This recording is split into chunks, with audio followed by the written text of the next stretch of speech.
जय हिंद दोस्तों, स्वागत है फिर से एक नए वीडियो में। तो दोस्तों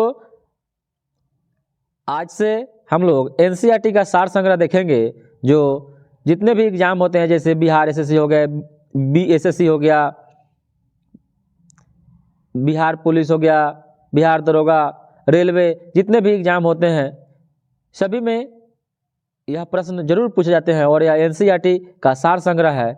तो चलिए आज से यह सीरीज शुरू करते हैं। और दोस्तों इसका आप लोग को पीडीएफ टेलीग्राम पर मिल जाएगा, तो वहाँ आप लोग जुड़ जाइए टेलीग्राम से और वहाँ पर आपको नोटिफिकेशन मिलते रहता है। बहुत किस शासक ने महाबलीपुरम के रथ मंदिरों का निर्माण करवाया था? तो इसका सही उत्तर हो जाएगा नरसिंहवर्मन प्रथम ने महाबलीपुरम में रथ मंदिरों का निर्माण करवाया था। अगला प्रश्न है कि शिव समुद्रम पनबिजली स्टेशन कर्नाटक राज्य के किस नदी पर बनाया गया है? तो हो जाएगा कावेरी नदी पर बनाया गया है। शिव समुद्रम कावेरी नदी के किनारे स्थित है। अगला प्रश्न है कि सबसे उच्च किस्म का कोयला को क्या कहते हैं? तो इसको एंथ्रासाइट कहते हैं। अगर आपसे पूछे उसी में कि सबसे निम्न किस्म के कोयला को, तो पिट बोलते हैं। अगला प्रश्न है कि सिनेगॉग किस धर्म का आराधना स्थल है? सिनेगॉग तो हो जाएगा यहूदी धर्म का। अगला प्रश्न है कि ख्वाजा मोइनुद्दीन चिश्ती का प्रसिद्ध दरगाह कहाँ पर स्थित है? तो हो जाएगा अजमेर में, गरीब नवाज जिसका नाम है, गरीब नवाज। अगला प्रश्न है कि सन 1969 में भारत में कितने बैंकों का राष्ट्रीयकरण किया गया था? तो हो जाएगा 14 बैंकों का, तथा 1980 में 6 बैंकों का राष्ट्रीयकरण किया गया था। अगला प्रश्न है कि मोटर वाहन में पक्ष दृश्य दर्पण के रूप में कौन सा दर्पण उपयोग में लगाया जाता है? तो हो जाएगा उत्तल दर्पण। और वोट की सीमा 21 वर्ष से घटाकर 18 वर्ष कर दी गई। कब कर दी गई? तो हो जाएगा 61वां संविधान संशोधन 1989 ईस्वी में कर दिया गया।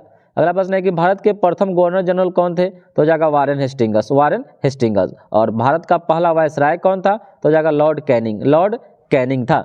अगला प्रश्न है कि मोहम्मद अली जिन्ना का घर भारत में कहाँ है? तो हो जाएगा मुंबई में। और अगला प्रश्न है कि भारत की सबसे बड़ी सुरंग जवाहर सुरंग किस राज्य में है?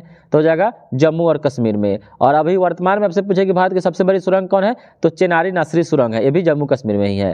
अगला प्रश्न है कि भारत का कौन सा राज्य नेफा के नाम से जाना जाता है? तो यह अरुणाचल प्रदेश को नेफा के नाम से जाना जाता है।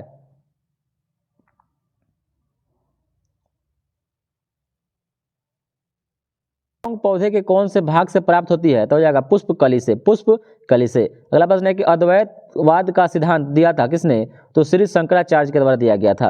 अगला प्रश्न है कि इलायची की पहाड़ियां भारत में कहाँ स्थित है? तो इलायची की पहाड़ियां, कार्डेमम की पहाड़ियां केरल राज्य में स्थित है। अगला प्रश्न है कि माई म्यूजिक माई लाइफ पुस्तक के लेखक कौन है? तो जाएंगे पंडित रविशंकर। अगला प्रश्न है कि आम बजट कौन पेश करता है? तो जो आम बजट होता है वह भारत का वित्त मंत्री पेश करता है, भारत का वित्त मंत्री। अगला प्रश्न है कि गांधी जी का प्रिय गीत वैष्णव जन तेने कहिए किसने लिखा है? तो यह नरसिंह मेहता के द्वारा लिखा गया है। अगला प्रश्न है कौन से सत्याग्रह के बाद गांधी जी ने साबरमती आश्रम हमेशा के लिए छोड़ा? तो जाएगा दांडी मार्च, जो 12 मार्च 1930 में शुरू हुआ था, इसी के बाद।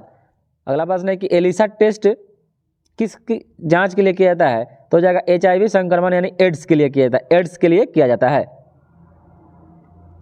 अगला प्रश्न है कि भेड़ का प्रथम प्रतिरूप क्लोन डोली किसने तैयार किया था? डोली तो हो जाएगा इयान बिलमट ने 1996 में भेड़ का प्रथम प्रतिरूप यानी क्लोन तैयार किया था, जिसका नाम डोली रखा गया था। अगला प्रश्न है कि प्रसिद्ध चित्र बनी ठनी किस शैली पर आधारित है? तो हो जाएगा किशनगढ़ शैली पर। चित्रकला निहाल चंद्र और राजा सवंशी। स्थान कहाँ है? राजस्थान। अगला प्रश्न है कि विद्युत उत्पादन में प्रयुक्त नाभिकीय रिएक्टर आधारित है? तो हो जाएगा नाभिकीय विखंडन पर। अगला प्रश्न है किस नगर को शाश्वत नगर भी कहा जाता है? तो रोम को शाश्वत नगर कहा जाता है। अगला प्रश्न है कि भारत में तंबाकू की खेती किस विदेशी शक्ति की देन है? तो तंबाकू खेती पुर्तगाली की देन है। अगला प्रश्न है कि भारत में सबसे पहले रुपया का सिक्का किसने चलाया था? तो जाएगा शेरशाह सूरी ने चलाया था रुपये का सिक्का।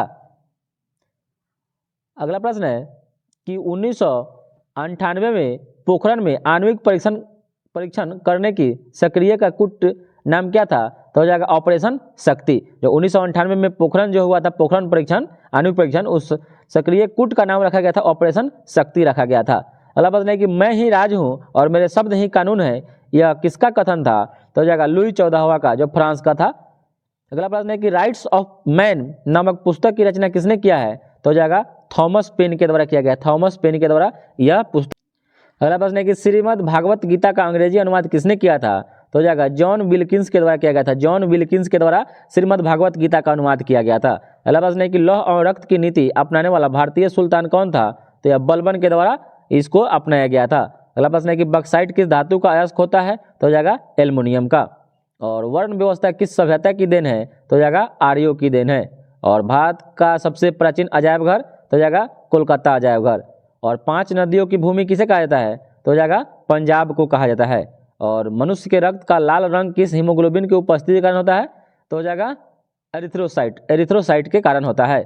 और प्लानिंग फॉर इंडिया पुस्तक 1934 में किसने लिखी थी? तो हो जाएगा सर विश्वेश्वरैया के द्वारा लिखा गया था। और इंजीनियर दिवस सर विश्वेश्वरैया के जन्मदिन पर ही मनाया जाता है 15 सितंबर को। अगला प्रश्न है कि महाकालेश्वर का ऐतिहासिक मंदिर किस शहर में है? महाकालेश्वर का ऐतिहासिक मंदिर तो हो जाएगा उज्जैन में। और पंडित नेहरू ने किसे आधुनिक भारत के मंदिरों की संज्ञा दी है? तो हो जाएगा भारत के बड़े जो बांध है ना उसी को। और गुरु गोविंद सिंह का जन्म कब और कहाँ हुआ था? तो हो जाएगा 22 दिसंबर 1666 ईस्वी को पटना में हुआ था। और गुरु गोविंद सिंह सिखों के 10वें गुरु थे। अगला प्रश्न है संविधान की प्रस्तावना में हमारे देश को क्या नाम दिया गया है?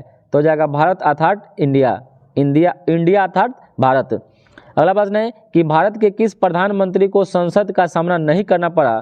तो चौधरी चरण सिंह, यानी चौधरी चरण सिंह अपना चरण कभी भी संसद में नहीं रखे। और इनके समाधि स्थल को किसान घाट कहा जाता है। अगला प्रश्न है कि राज्यसभा के प्रथम सभापति कौन थे? तो हो जाएंगे सर्वपल्ली राधाकृष्णन। और सर्वपल्ली राधाकृष्णन के ही जन्मदिन पर भारत में शिक्षक दिवस मनाया जाता है 5 सितंबर को। और ये भारत के प्रथम दार्शनिक राष्ट्रपति थे। अगला प्रश्न है कि प्रथम बार केंद्र में गठित गैर कांग्रेसी सरकार का प्रधानमंत्री कौन था? तो हो जाएंगे मोरारजी देसाई।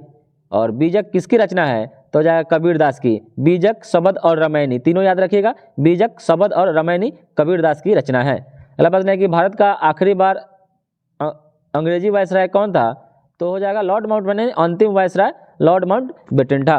अगला प्रश्न है करो या मरो का नारा किसने दिया था? तो जाएगा गांधी जी ने। और भारत छोड़ो आंदोलन के दौरान ये दिए थे। 1942 में शुरू हुआ था भारत छोड़ो आंदोलन 8 अगस्त 1942 को। अगला प्रश्न है कि central Matsya institute of technology कहाँ स्थित है? तो हो जाएगा एर्नाकुलम केरल में है। और कन्याकुमारी शहर बसा है तो हो जाएगा तमिलनाडु में। अगला प्रश्न है कि संघ शासित प्रदेश दादरा और नागर हवेली भारत के किन 2 राज्यों के बीच स्थित है? तो दादरा और नागर हवेली जो है गुजरात एवं महाराष्ट्र के बीच में स्थित है।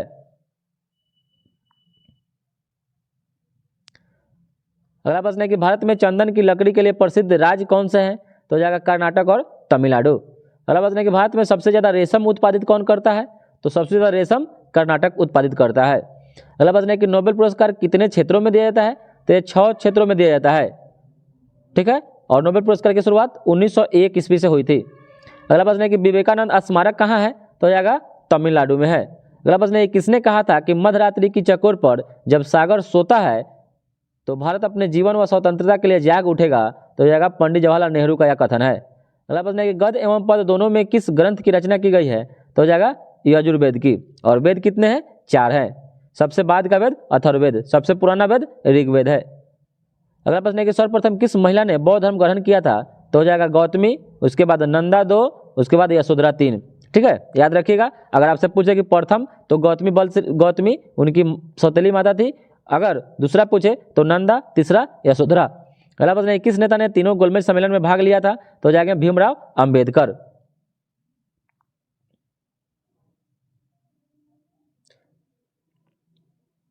अगला प्रश्न है कि 1857 की क्रांति के समय ब्रिटेन का प्रधानमंत्री कौन था? तो जाएंगे पामेस्टर्न। और गुरु गोविंद सिंह की मृत्यु के बाद सिखों का नेतृत्व किसने किया था? तो यह बंदा बहादुर के द्वारा किया गया था। बंदा बहादुर के द्वारा किया गया था। अगला प्रश्न है कि ए पैसेज टू इंडिया नामक पुस्तक के लेखक कौन है? तो a passage to India E.M. Forster के द्वारा लिखा गया है। और a passage to England Neeraj Singh Chaudhary के द्वारा लिखा गया है। अगला प्रश्न है कि नियाग्रा जलप्रपात कहाँ है? तो हो जाएगा अमेरिका में है। नियाग्रा जलप्रपात अमेरिका में है।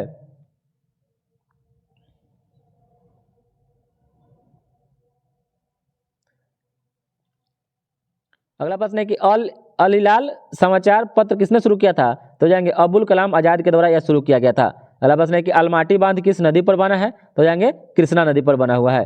अगला प्रश्न है कि द जिन ड्रिंकर्स पुस्तक किसकी है, तो हो जाएंगे अरुंधति राय की। अरुंधति राय ने द जिन ड्रिंकर्स नामक पुस्तक लिखी है, अरुंधति राय ने। अगला प्रश्न है किस देश की संसद को संसद की जननी कहा जाता है, तो हो जाएगा ब्रिटेन की संसद को, और भारत ने संसदीय प्रणाली ब्रिटेन से ही ग्रहण किया है। अगला प्रश्न है कि चीन में लाल क्रांति कब हुआ, तो चीन में लाल क्रांति 1949 ईस्वी में हुआ था। और अगला प्रश्न है कि कांसा मिश्र धातु है, तो हो जाएगा कॉपर और टीन का। अगला प्रश्न है कि डियागो गार्सिया एक छोटा द्वीप है, किस महासागर में है, तो हो जाएगा हिंद महासागर में।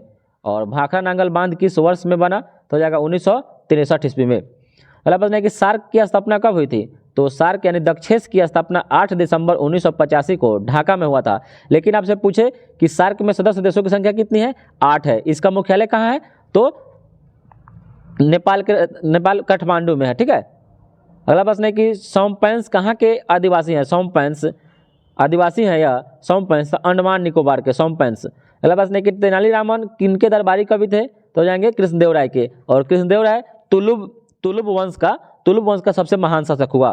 अगला प्रश्न है कि धौलपुर हाउस किसका कार्यालय है, धौलपुर हाउस, तो यह हो जाएगा यूपीएससी यानी संघ लोक सेवा आयोग का, यूपीएससी का जो कार्यालय कहाँ है, तो उसको धौलपुर में है, धौलपुर हाउस। अगला प्रश्न है कि 49वीं समांतर रेखा किन दो देशों को जोड़ती है, तो हो जाएगा अमेरिका और कनाडा को, जिसको अंतर्राष्ट्रीय शांति रेखा के नाम से भी जाना जाता है, ये भी बात याद रखिएगा। अगला प्रश्न है कि एक्यूपंक्चर क्या है, तो सुई से इलाज करने का तरीका जो इस चीन में सबसे ज़्यादा प्रचलित है, एक्यूपंक्चर। अगला प्रश्न है कि डायलिसिस करने का प्रयोग किसके लिए किया जाता है, तो हो जाएगा गुर्दे के कार्य करने के लिए। अगला प्रश्न है कि वर्तमान समय में पंचाल किस नाम से जाना जाता है, तो पंचाल पंजाब के नाम से जाना जाता है। और रेड क्लिफ रेखा जो है भारत और पाकिस्तान के बीच में है। अगला प्रश्न है कि मैकमोहन रेखा, तो हो जाएगा भारत और चीन के बीच में। 1914 में इसका निर्धारण किया गया था, रेड क्लिफ का 15 अगस्त 1947 में। अगला प्रश्न है कि स्वर्ण मंदिर बनवाने के लिए किस सम्राट ने भूमि उपलब्ध करवाया था, तो हो जाएगा अकबर ने। अकबर ने 500 बीघा जमीन दान दिया था।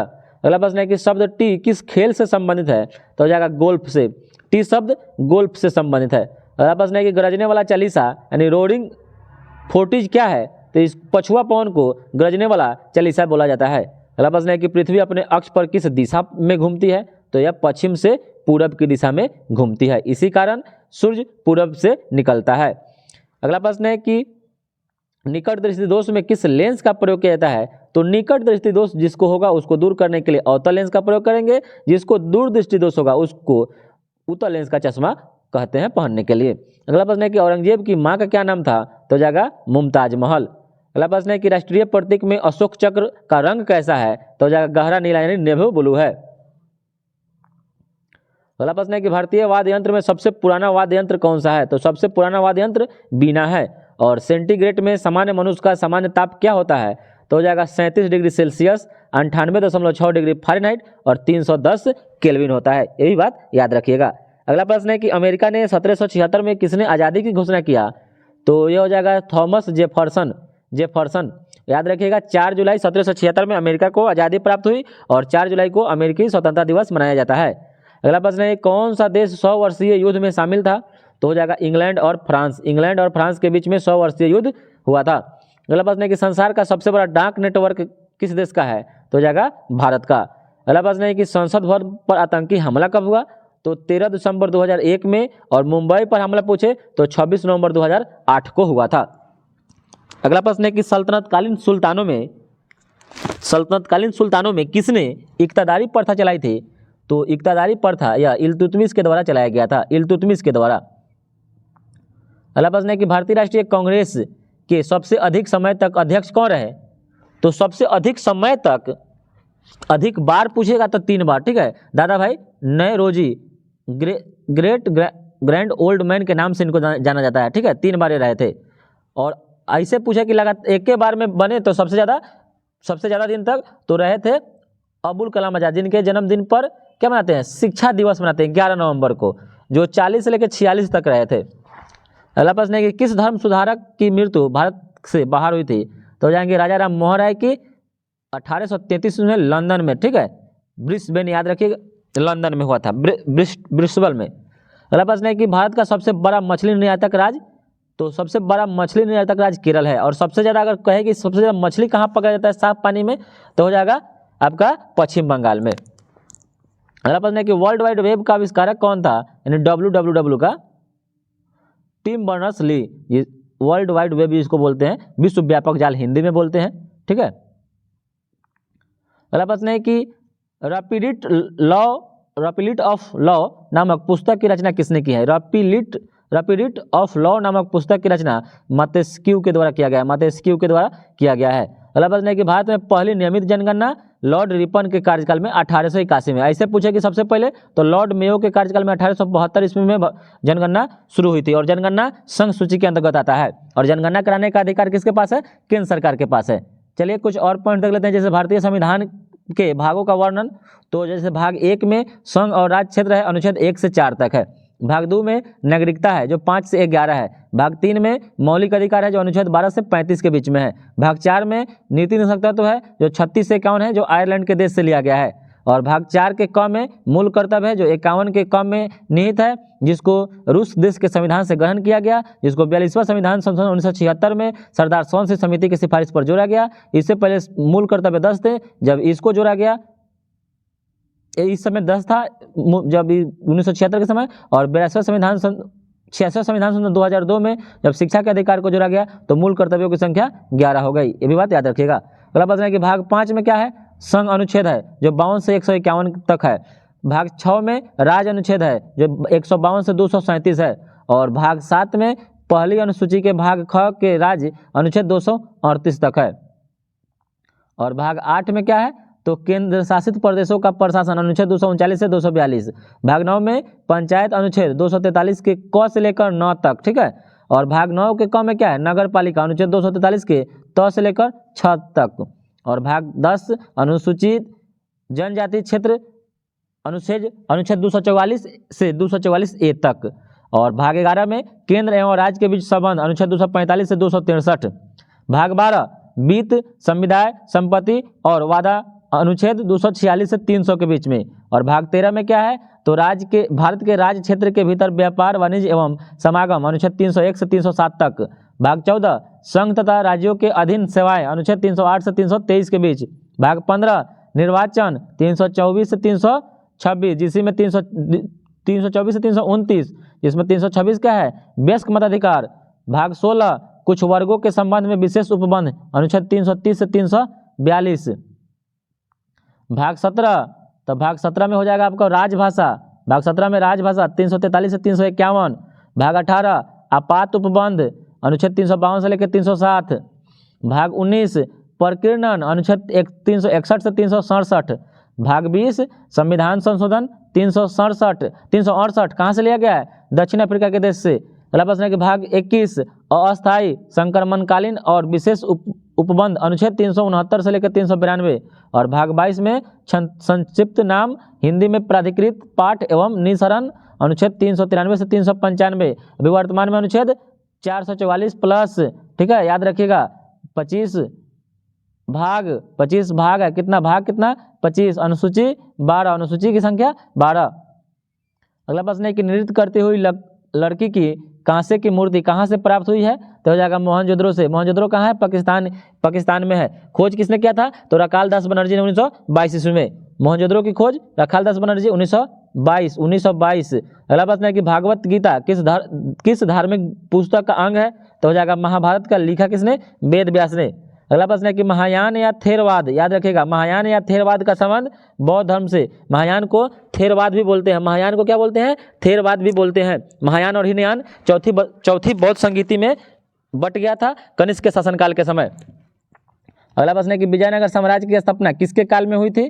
तो मोहम्मद बिन तुगलक। कार्यकाल इसका 324 से लेकर 351 के बीच में रहा। और विजयनगर की स्थापना हरिहर और बुका ने 1336 ईस्वी में किया था, विदर्भ संत से आशीर्वाद लेकर।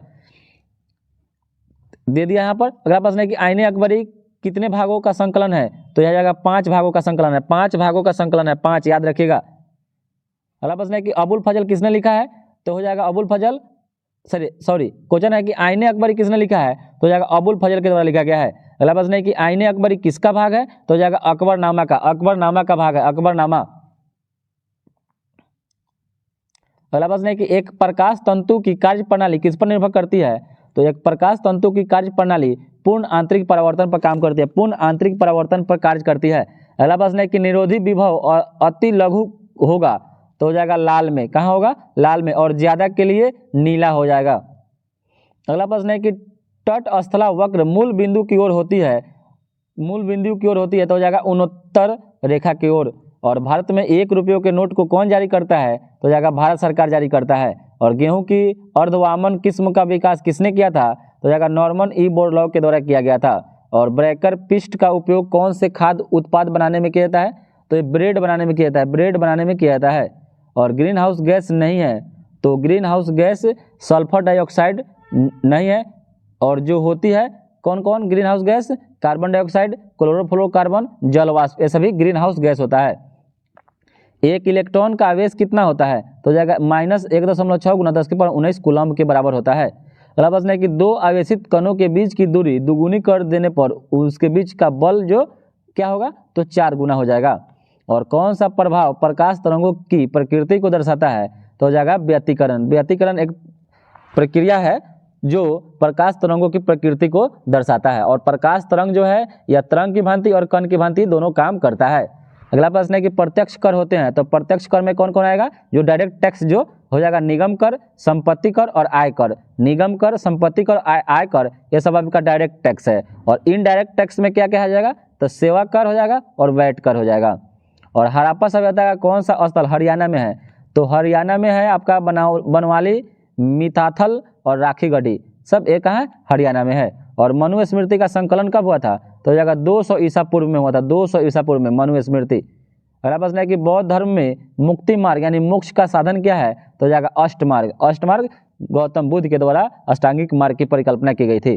अगला प्रश्न है कि विजयनगर साम्राज्य का प्रथम राजवंश तो हो जाएगा संगम वंश था, संगम वंश।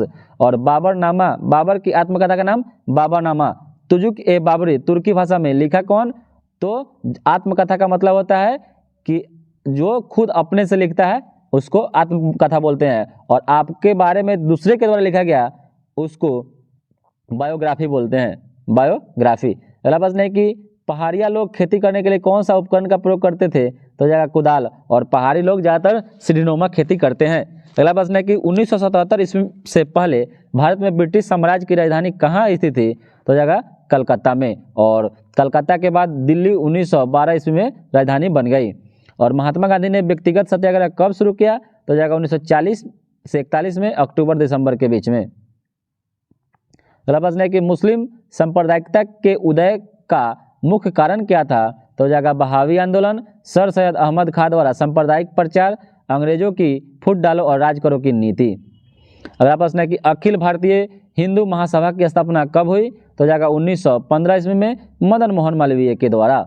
और निर्दोष लोगों की हत्या से विभाजन था, निर्दोष लोगों की हत्या से विभाजन था किसने कहा था तो जाएगा पंडित जवाहरलाल नेहरू ने। और संविधान सभा का प्रथम अधिवेशन किसकी अध्यक्षता में हुआ तो हो जाएगा डॉक्टर सच्चिदानंद सिन्हा, अस्थायी अध्यक्ष भी कहे जाते हैं, जो 9 दिसंबर 1946 को अध्यक्ष बने थे।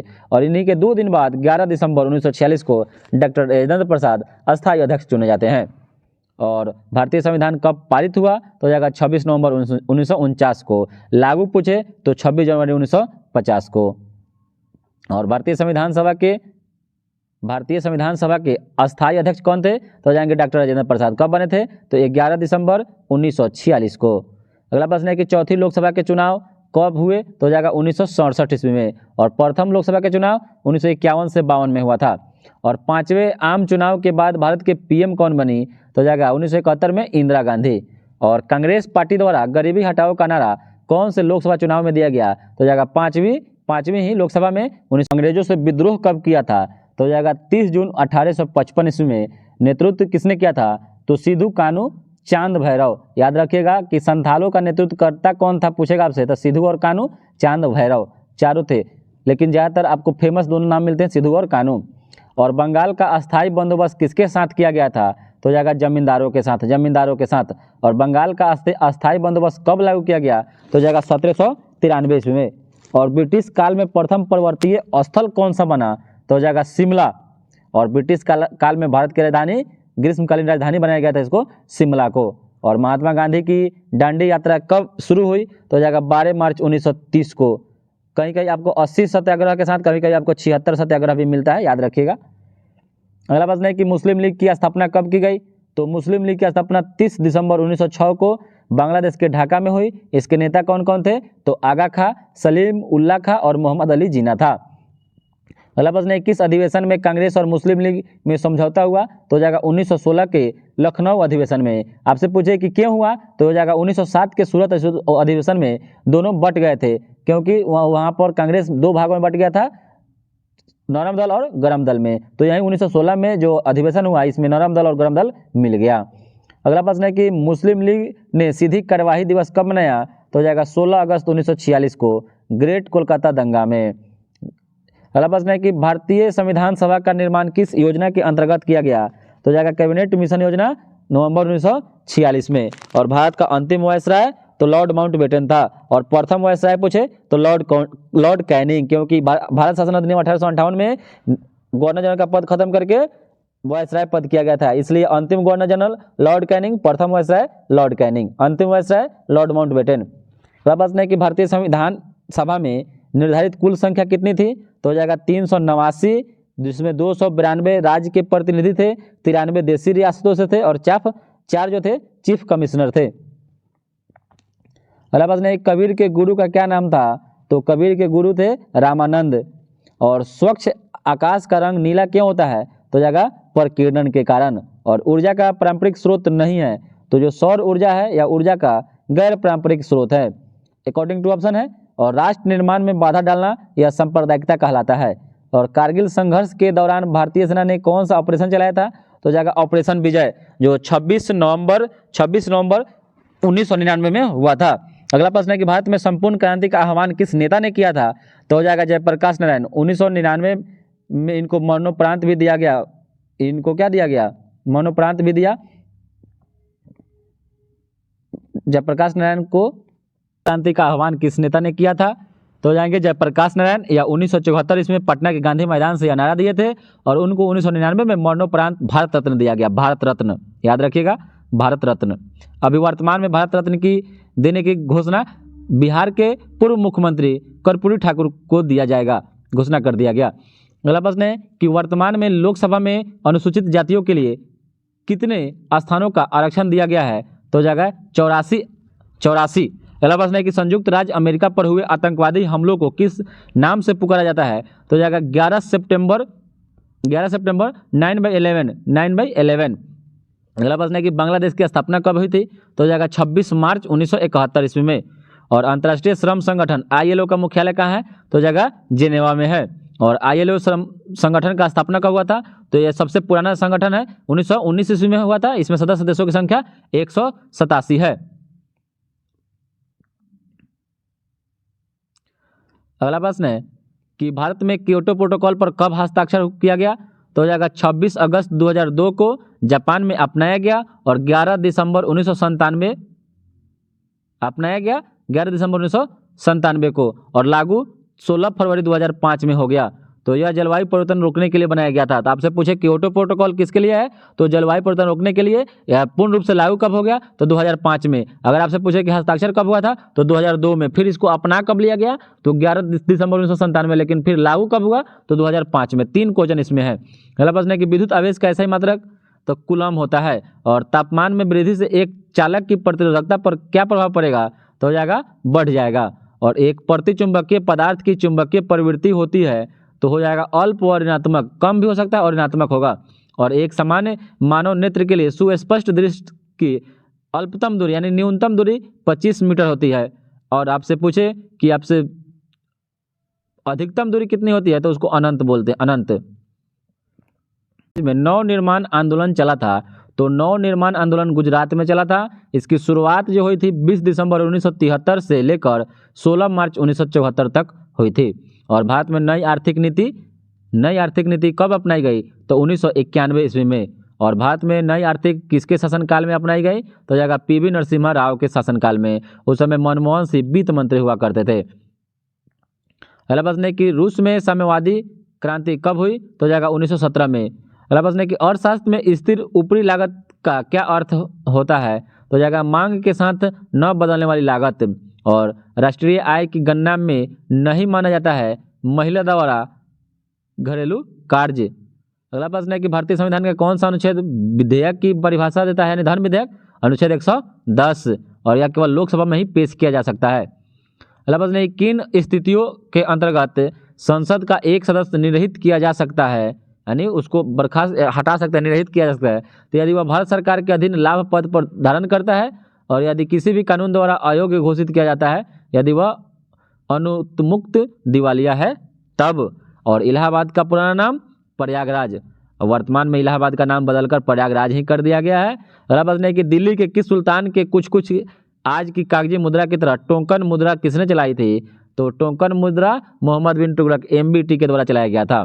और बंगाल का विभाजन किस वर्ष रद्द कर दिया गया?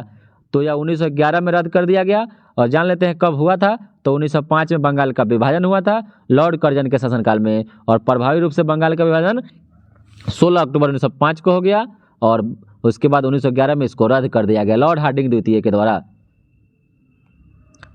अगला प्रश्न है कि मध्यकालीन भारत में जामदानी बुनाई का सबसे महत्वपूर्ण केंद्र कौन सा था? जामदानी बुनाई का तो हो जाएगा ढाका, बांग्लादेश। और प्रार्थना समाज किस धर्म के अंतर्गत एक सुधार आंदोलन था? तो हो जाएगा हिंदू धर्म। और बॉम्बे हाई अपने किस धरोहर के लिए जाना जाता है?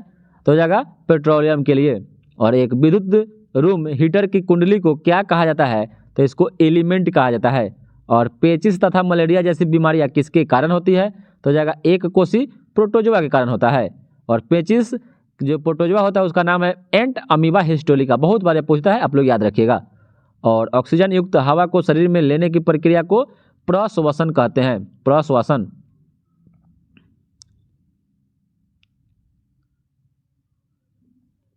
अगला प्रश्न है कि ऑक्साइड प्रकृति में अम्लीय किस तरह के होते हैं? तो ये हो जाएगा अधातु।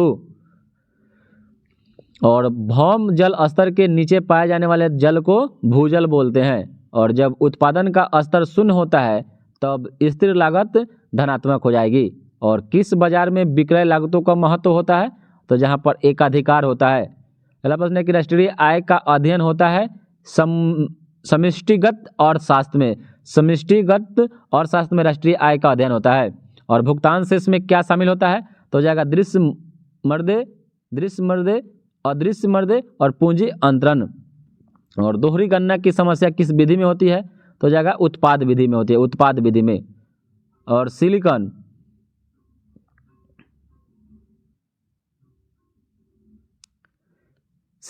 SI को P प्रकार अर्धचालक बनाने में कौन सा अपमिश्रक उपयुक्त नहीं हो सकता है?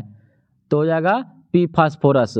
और हाइड्रोजन परमाणु की आयनन ऊर्जा होती है तो हो जाएगी आयनन ऊर्जा, हाइड्रोजन परमाणु की आयनन ऊर्जा 1 यहाँ हो जाएगा 2 जैसे 2 होता है, आयनन ऊर्जा 2 होती है, कितना होता है? तो जूल या 13.6 इलेक्ट्रॉन वोल्ट होता है। और तरंगदैर्घ्य सबसे कम होता है तो गामा किरण का। और तरंगदैर्घ्य सबसे ज़्यादा तो लघु रेडियो तरंग की, एक्स किरणों की और ब्लू लाइट की होती है तरंगदैर्घ्य सबसे ज़्यादा। अगर रंग में पूछे तो तरंगदैर्घ्य सबसे ज़्यादा लाल रंग का होता है, लाल रंग का होता है। सबसे कम नीला रंग, ब्लू रंग का होता है, नीला का होता है, बैगनी रंग का होता है, सबसे कम बैगनी रंग का होता है।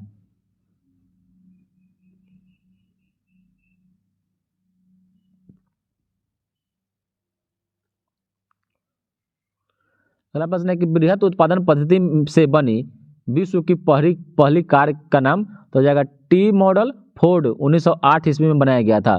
और श्रीलंका की आबादी में सबसे बड़ा हिस्सा किस प्रमुख सामाजिक समूह का है? तो हो जाएगा सिंहली। और औरत और मर्द के समान अधिकारों और अवसरों में विश्वास करने वाली महिला या पुरुष को नारीवादी बोलते हैं। और रबी फसल में गेहूँ, जौ, चना, सरसों आता है। और खरीफ फसल में धान, मक्का, बाजरा। और सबसे अच्छा लौह अयस्क कौन सा होता है?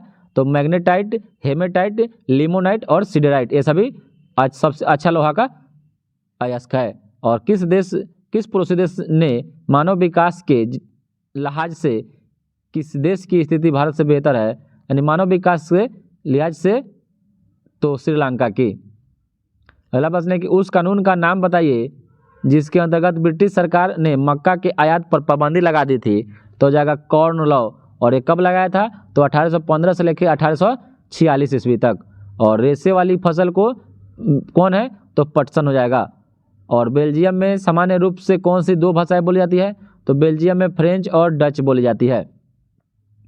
अगला प्रश्न है कि धर्म को राजनीति से कभी भी अलग नहीं किया जा सकता है, यह शब्द महात्मा गांधी ने कहा था। अगला प्रश्न है कि सर्वाधिक मैग्नीज उत्पादक राज्य हो जाएगा उड़ीसा। और सामान्यतः किसी देश का विकास किस पर आधारित है, निर्धारित किया जा सकता है? तो हो जाएगा प्रति व्यक्ति आय, औसत साक्षरता दर और लोगों की स्वास्थ्य स्थिति पर। अगला प्रश्न है कौन सी बीमारी अमेरिका के लोगों के लिए घातक सिद्ध हुई? तो हो जाएगा चेचक। और 1970 से लेकर 1993 के ईस्वी के बीच बेल्जियम के संविधान में कितने बार संशोधन किया गया? तो 4 बार। अगला प्रश्न है किस आंदोलन का नेतृत्व मार्टिन लूथर ने किया था? तो हो जाएगा नागरिक अधिकार आंदोलन, नागरिक अधिकार आंदोलन। और लाल मिट्टी मुख्यतः किस राज्य में पाई जाती है? तो हो जाएगा महाराष्ट्र, गुजरात, उड़ीसा, आंध्र प्रदेश और कर्नाटक। इसमें से ऑप्शन में कोई रहे आप इसको देख लीजिए। महाराष्ट्र में पाई जाती है, ज़्यादातर महाराष्ट्र ही ऑप्शन रहता है। तो महाराष्ट्र, गुजरात, उड़ीसा, आंध्र प्रदेश और कर्नाटक तक। और भारत में अभियंता यानी इंजीनियर दिवस 15 सितंबर को डॉक्टर विश्वेश्वरैया के जन्मदिन पर मनाया जाता है। और भीमसेन जोशी का संबंध किस घराने से है? तो हो जाएगा किराना घराना, उत्तर प्रदेश शास्त्रीय संगीत से संबंधित है। अगला प्रश्न है कि टेटनस का कारण क्या है? टेटनस को लॉकजा के नाम से जानते हैं, ये उसको जीवाणु के कारण होता है। और कौन सा विटामिन घाव भरने में सहायता करता है? तो हो जाएगा विटामिन सी। घाव भरने में विटामिन सी सहायता करता है, विटामिन सी सहायता करता है घाव भरने में। अगला प्रश्न है किस प्राणी के श्वसन अंग में क्लोम होते हैं? तो क्लोम जो हो जाएगा सिप में होता है, सिप। और शरीर में रक्त कौन बनाता है? तो हो जाएगा रेड बोन मैरो यानी अस्थि मज्जा बनाता है। और मिड डे मील स्कीम किस मंत्रालय के द्वारा शुरू की गई? तो हो जाएगा मानव संसाधन विकास मंत्रालय के द्वारा 1995 से शुरू हो गया मिड डे मील। और 1995 में भारत में इंटरनेट की शुरुआत हो गई भारत में। और किमानो किस देश का राष्ट्रीय पोशाक है? किमानो तो हो जाएगा जापान का। और कांग्रेस के प्रथम अंग्रेज अध्यक्ष जॉर्ज यूले थे। और विभिन्न राज्यों के लिए अनुदानों की राशि कौन देता है? तो यह संसद देता है। और मनुष्य में सर्वाधिक शक्तिशाली मांसपेशियां कहाँ होती है? तो हो जाएगा जबड़ों में। और अष्टप्रधान नामक मंत्रिपरिषद यह मराठा प्रशासन में रहती थी। और अष्टदिग्गज कृष्णदेव राय के शासनकाल में जो अष्टदिग्गज थे 8 के 8 कवि थे। अगला प्रश्न है कि चीन की दीवार का निर्माता शी हुआंग टी है जो किस वंश का था? तो हो जाएगा चीन वंश का था। अगला प्रश्न है कि वेद का अर्थ क्या होता है? तो वेद का अर्थ जो होता है वो ज्ञान होता है। और आरंभिक वैदिक काल में वर्ण व्यवस्था आधारित है, हो जाएगा व्यवसाय पर। और आर्यों को एक जाति कहने वाला पहला यूरोपियन कौन था? तो मैक्स मुलर था, मैक्स मुलर। और कौन सी जनजातीय सभा सामान्य रूप से जनजातीय सरदार के चुनाव में शामिल होती थी? तो हो जाएगा समिति। और वैदिक युग में राजा अपनी जनता से जो कर वसूल करते थे उसको क्या कहते थे? तो उसको बलि कहते थे, बलि। अगला प्रश्न है कि भारत के किस राज्य में सर्वप्रथम रोजगार गारंटी कार्यक्रम चलाया गया था? तो हो जाएगा महाराष्ट्र में। और सेनवेट क्या है? तो हो जाएगा केंद्रीय मूल्य वर्धित कर प्रणाली को सेनवेट कहते हैं। और unit trust of India UTI की स्थापना 30 दिसंबर 1963 ईस्वी में हुई थी। और किस पंचवर्षीय योजना को पूरी होने से 1 वर्ष पूर्व ही समाप्त कर दिया गया था? तो हो जाएगा 5वीं पंचवर्षीय योजना को। और जब कुल राजस्व के समान कुल लागत होती है तो उस स्थिति को संतुलन स्तर बिंदु कहते हैं। और राष्ट्रीय आवास विकास बैंक किसकी सहयोगी संस्था है? तो हो जाएगा भारतीय रिजर्व बैंक की। अगला प्रश्न है कि अवमूल्यन शब्द का अर्थ क्या है? तो हो जाएगा अन्य मुद्रा करेंसी की तुलना में, अन्य मुद्रा की तुलना में स्वदेशी मुद्रा के मूल्य को घटाने को अवमूल्यन कहते हैं। और विश्व के किस देश की सार्वजनिक वितरण प्रणाली सबसे अच्छी है? तो हो जाएगा भारत की। और बेरोजगारी, मंदी तथा मुद्रास्फीति की समस्या का अध्ययन किसमें होता है? तो हो जाएगा समष्टि अर्थशास्त्र में। और संविधान संघ में प्रथम बार पंचवर्षीय योजना कब शुरू की गई? तो हो जाएगा 1928 में। और सर्वोदय योजना का विकास किसने किया था? तो हो जाएगा मन नारायण ने। और रोलिंग प्लान जिसको अनवरत योजना कहते हैं को भारत में लागू करवाने का श्रेय किसे दिया जाता है? तो हो जाएगा डीटी लकड़ावाला को। अगला प्रश्न है किस काल को योजना अवकाश के रूप में जाना जाता है? तो हो जाएगा 1966 से लेकर 1969 ईस्वी के काल को योजना अवकाश के रूप में जाना जाता है। और कुमार संभव महाकाव्य कालिदास ने लिखा है। और चौथी पंचवर्षीय योजना की विफलता का प्रमुख कारण क्या था? तो हो जाएगा बांग्लादेशी शरणार्थियों का आगमन। और किस पंचवर्षीय योजना अनवरल योजना का नाम दिया गया? तो हो जाएगा छठी पंचवर्षीय योजना को।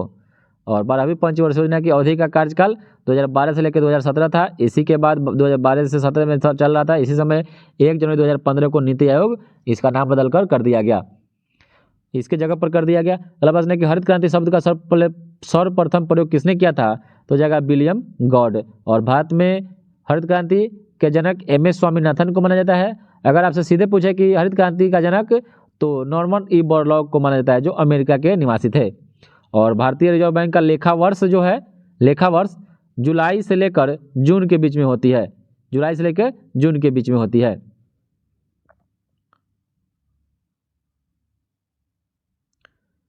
अगला प्रश्न है कि वास्तविक प्रति व्यक्ति आय बराबर होती है? तो हो जाएगा वास्तविक राष्ट्रीय आय बटा कुल जनसंख्या के। और भारत में मुद्रास्फीति मापी जाती है थोक मूल्य सूचकांक द्वारा, यानी WPI के द्वारा, होलसेल प्राइस इंडेक्स। और श्रेष्ठ बाजार का अर्थ क्या होता है? जहाँ पर सरकारी प्रतिभूतियों के बाजार को श्रेष्ठ बाजार कहते हैं। और भारत के संचित कोष के धन की निकासी किसकी अनुमति से ही संभव होती है? तो जगह संसद की अनुमति से, संसद की अनुमति से। पहला प्रश्न है, केंद्र सरकार ने शिक्षा का हक अभियान किस स्थान से शुरू किया? तो हो जाएगा नूह मेवात हरियाणा से। और G20 की स्थापना 1999 ईस्वी में हुई थी। अब G21 हो गया, G21 हो गया इसका, क्योंकि एक और सदस्य इसमें बढ़ गया, जिसमें जो अफ्रीकी संघ है यह शामिल हो गया है 2023 में। याद रखिएगा, जो 2023 में G20 का शिखर सम्मेलन कहाँ हुआ? भारत में, जिसमें से आपको एक सदस्य अफ्रीकी संघ भी जुड़ गया। और अफ्रीकी संघ का जो मुख्यालय है वो आदिस अबाबा में है। अगला प्रश्न है कि महात्मा गांधी ने अपनी आत्मकथा किस भाषा में लिखी थी? तो हो जाएगा गुजराती भाषा में, सत्य के साथ मेरे अनुभव। अगला प्रश्न है कि महान नागा महिला गिडालियू को रानी की उपाधि किसने दिया था? गिडालियू को तो जवाहरलाल नेहरू ने। और भारत में पर्यावरणीय शिक्षा केंद्र की स्थापना कब और कहाँ हुई? तो हो जाएगा देहरादून में 1980 में। और जल को प्रदूषित करने वाली धातु युग्म पारा और सीसा होता है। और अजंता चित्रकारी की मुख्य विषय वस्तु बौद्ध धर्म। अगला प्रश्न है कि हापुस आम का मूल स्थान कहाँ है? हापुस आम का तो हो जाएगा रत्नागिरी, महाराष्ट्र में। और सबसे पहले विश्व नागरिकता का विचार किसने रखा था? तो विश्व नागरिकता का विचार डॉक्टर राम मनोहर लोहिया के द्वारा रखा गया था। अगला प्रश्न है कि अशोक के काल में कौन सी लिपि दक्षिण भारत में परिवर्तित हुई? तो जाएगा ब्राह्मी लिपि अशोक के काल में। और सूफी संप्रदाय किस धर्म से संबंधित है? तो सूफी संप्रदाय भी इस्लाम से संबंधित है। और नाखून पॉलिश परिमार्जक रिमूवर में क्या होता है? तो इसमें एसीटोन पाया जाता है, एसीटोन। और विश्व व्यापार संगठन की स्थापना 1995 में ईस्वी में हुई थी। मुख्यालय कहाँ है? तो जेनेवा में है। और लोहे में जंग लगने पर उसके भार में वृद्धि हो जाती है। अगला प्रश्न है कौन सा राष्ट्रीय पार्क भारत में सर्वप्रथम स्थापित किया गया था? तो हो जाएगा जिम कॉर्बेट 1936, कहीं कहीं आपसे 1935 भी देता है, उत्तराखंड में, जिसको पहले हेली नेशनल पार्क के नाम से जानते थे। हेली नामक अंग्रेज था, वहीं बसाया था। और वर्तमान में इसका नाम बदलकर रामगंगा नेशनल पार्क कर दिया गया है, रामगंगा नेशनल पार्क कर दिया गया है, क्योंकि इसके बीचों बीच से होकर रामगंगा नदी बहती है। और अंडमान और निकोबार द्वीपों का नेताजी सुभाष चंद्र ने नया नामकरण क्या किया था? तो हो जाएगा शहीद एवं स्वराज द्वीप। अगला प्रश्न है कि प्रति वर्ष विश्व धरोहर दिवस 18 अप्रैल को मनाया जाता है। वर्ल्ड हेरिटेज डे, विश्व विरासत दिवस या विश्व धरोहर दिवस जो भी कहे, 18 अप्रैल को मनाया जाता है। और प्रथम व्यक्ति सत्याग्रह 1940 किसने शुरू किया? तो जाएगा विनोबा भावे ने। और लाख बख्श की उपाधि किस सुल्तान को दी गई थी? तो जाएगा कुतुबुद्दीन ऐबक। और कुतुब मीनार की 5वीं मंजिल का निर्माण किसने करवाया था? तो 5वीं मंजिल का निर्माण ये हो जाएगा फिरोज शाह तुगलक के द्वारा करवाया गया था, फिरोज शाह तुगलक के द्वारा कराया गया। इल्तुतमिश दिया हुआ है, गलत दिया हुआ है, ठीक है। अगला प्रश्न है कि अंतर्राष्ट्रीय व्यापार का प्रहरी किसे कहा जाता है? तो अंतर्राष्ट्रीय व्यापार का प्रहरी IMF को कहा जाता है, अंतर्राष्ट्रीय मुद्रा कोष को कहा जाता है। अगला प्रश्न है कि मंदरिया बियर, बुल एंड बियर शब्द आप पढ़े थे कि स्टॉक मार्केट से है, तो बुल और बियर, उसी में बियर जो है किसे कहते हैं? तो स्टॉक एक्सचेंज में वह व्यक्ति जो स्टॉक या शेयरों की कीमतों को गिराने की आशा में वस्तु को भविष्य में देने का वायदा कर बेचता है, उसी को बियर बोलते हैं। अगला प्रश्न है कि भारत में केंद्रीय बैंक के कार्य किसके द्वारा किए जाते हैं? तो जाएगा रिजर्व बैंक के द्वारा। और बैंक दर से क्या अभिप्राय है? तो वह दर जिस पर भारतीय रिजर्व बैंक वाणिज्य बैंकों को उधार देती है उसको बैंक दर कहते हैं। और प्रत्यक्ष कर क्या होता है, तो वह कर जो जिस व्यक्ति पर लगाया जाता है वह उसका भुगतान करता है, उसको प्रत्यक्ष कर कहते हैं। और हिंदू विकास दर की अवधारणा किस प्रसिद्ध अर्थशास्त्री ने दी थी, तो हो जाएगा प्रोफेसर राज कृष्णा ने। और हिंदू विकास दर राष्ट्रीय आय से संबंधित है। और स्वतंत्र भारत में मुद्रा अवमूल्यन पहली बार 1966 में हुआ था। और किस धर्म गुरु ने धर्म प्रसार के लिए 22 गद्दियों की स्थापना की, तो जाएगा गुरु अमरदास। और अमृतसर शहर की स्थापना किस गुरु ने की थी, तो गुरु